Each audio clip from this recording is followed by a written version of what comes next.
हिंदू पंचांग के अनुसार 22 मार्च 2023 से चैत्र नवरात्रि प्रारंभ हो रहे हैं, जिसका समापन 31 मार्च को व्रत के पारण के साथ होगा। मंदिरों और घरों में कलश और अखंड ज्योत की स्थापना के साथ ही मां के 9 रूपों की विधि विधान से पूजा का प्रारंभ हो जाएगा। लेकिन आज हम त्रिलोक के साथियों के लिए सप्तशती के एक पाठ का महत्व और लाभ लेकर आए हैं।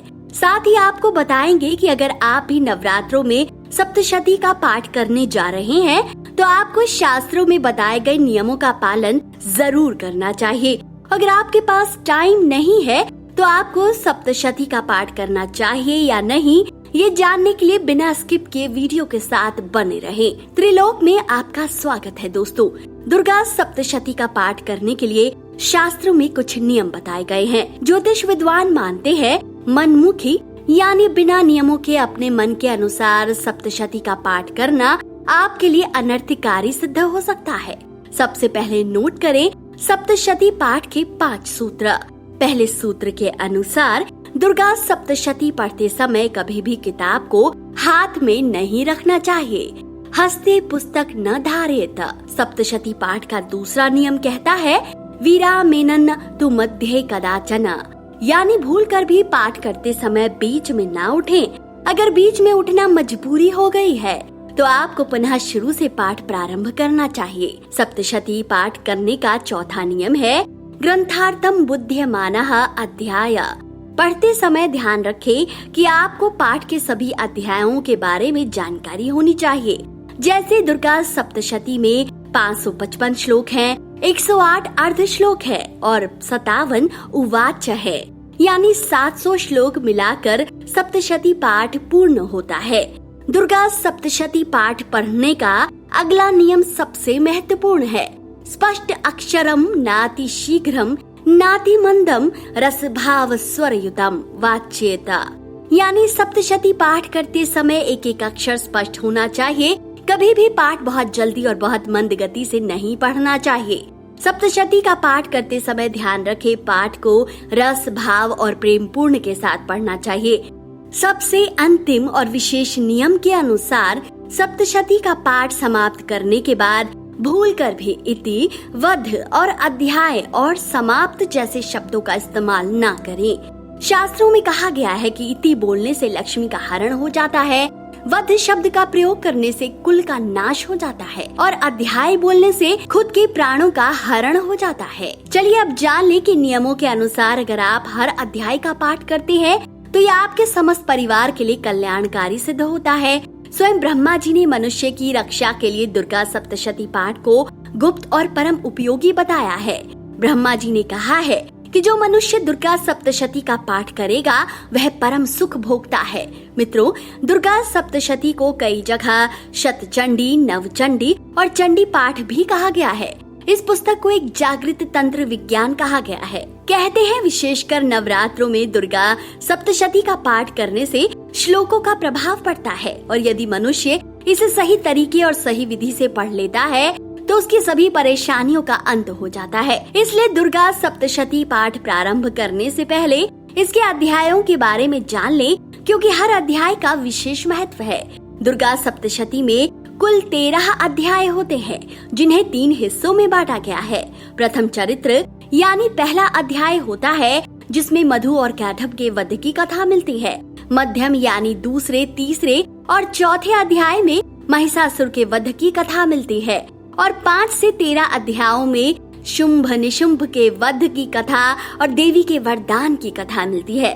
तो चलिए अब जान लेते हैं कि दुर्गा सप्तशती के पाठ के 13 अध्याय पढ़ने से क्या लाभ मिलता है। दुर्गा सप्तशती के प्रथम अध्याय का पाठ करने से मनुष्य को किसी भी प्रकार की चिंता और मानसिक विकारों से छुट्टी मिल जाती है। किसी भी प्रकार की नेगेटिव विचार आप पर हावी नहीं हो पाते, आप अंदर से प्रसन्न रहते हैं। दुर्गा सप्तशती के दूसरे अध्याय करने से कोर्ट कचहरी और मुकदमों में विजय प्राप्त होती है। यदि किसी से आपका मनमुटाव है या कोई झगड़ा वाद विवाद है तो आपको उसमें शांति मिलती है। दुर्गा सप्तशती के तीसरे पाठ का अध्ययन करने से शत्रुओं से छुटकारा मिल जाता है, बेचैनी भय से मुक्ति मिल जाती है, क्योंकि मित्रों भयग्रस्त और तनाव में रहने से मनुष्य कभी भी सुखी नहीं रह पाता। इसलिए गुप्त शत्रु आपको हानि न पहुंचाए, इसके तीसरे अध्याय का पाठ करना सर्वोत्तम माना जाता है। दुर्गा सप्तशती के अध्याय 4 का पाठ करने से माँ की शक्ति और ऊर्जा मिलती है। मान्यता है कि माँ की निष्काम भक्ति महसूस करने के लिए यह अध्याय सर्वश्रेष्ठ है। दुर्गा सप्तशती के अध्याय 5 का अध्ययन करने से हर प्रकार के भय का नाश होता है। भूत प्रेत की बाधा हो या बुरे स्वप्न हो, 5वें अध्याय के पाठ से इन सभी चीजों से छुटकारा मिल जाता है। दुर्गा सप्तशती के 6ठे अध्याय का पाठ करने से उन्नति में आने वाली तंत्र बाधा हटाने में मदद मिलती है।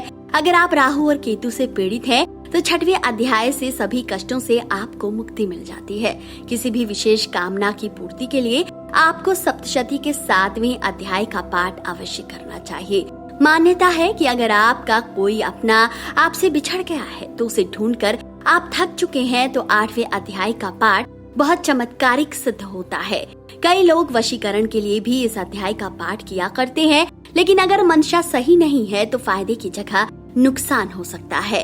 धन लाभ की इच्छा है तो आपको 8वें अध्याय का पाठ जरूर करना चाहिए।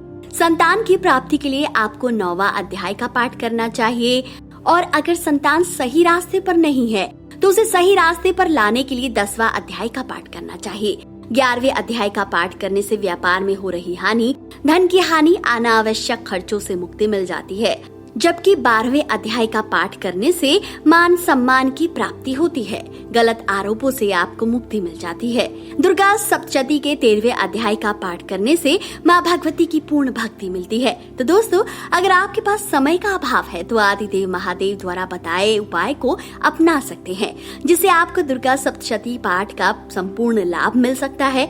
मित्रों, दुर्गा सप्तशती का पाठ करने में कम से कम 3 घंटे का समय लग जाता है। ऐसे में आजकल की भाग दौड़ भरी जिंदगी में किसी के पास समय नहीं है। ऐसे में कम समय में संपूर्ण दुर्गा सप्तशती का पाठ करने का आसान उपाय है। कम समय में दुर्गा सप्तशती का संपूर्ण लाभ लेने के लिए आप सबसे पहले कवच, कीलक व अर्गला स्त्रोत का पाठ करें। इसके बाद कुंजिका स्त्रोत का पाठ कर लें। ज्योतिष विद्वान मानते हैं कि ऐसा करने से साधक को दुर्गा सप्तशती के संपूर्ण पाठ का फल मिल जाता है। पुराणों के अनुसार भगवान शिव ने माता पार्वती को एक उपाय बताया था, जिसके अनुसार उन्होंने माता पार्वती से कहा था कि दुर्गा सप्तशती का पाठ पुण्यदायी होता है और संपूर्ण दुर्गा सप्तशती के पाठ का अध्ययन करने से अनगिनत लाभ होते हैं। भगवान शिव के अनुसार कुंजिका स्त्रोत के सिद्ध किए हुए मंत्र को कभी भी किसी का अहित करने के लिए नहीं इस्तेमाल करना चाहिए। मित्रों, नवरात्र में हर रोज दुर्गा सप्तशती का पाठ करने से माँ दुर्गा का आशीर्वाद तो मिलता ही है, साथ ही हर तरह के संकटों से मुक्ति मिलती है। कहते हैं सप्तशती के पाठ के बाद मनुष्य को अवश्य दान करना चाहिए। ऐसा करने से माता प्रसन्न होती हैं और भक्तों की सहायता करने के लिए हर मोड़ पर अपने भक्तों की रक्षा कवच देती हैं। नवरात्र में कवच, कीलक व अर्गला के बाद कुंजिका स्त्रोत का पाठ विशेष फलदायी माना गया है। किसी भी तरह का भय हो, कोर्ट कचहरी के मामलों में जीत के लिए यह कवच स्त्रोत का पाठ किसी चमत्कार से कम नहीं है। ऐसे में अगर आपके पास समय नहीं है तो माँ दुर्गा का कवच पाठ भी पर्याप्त है।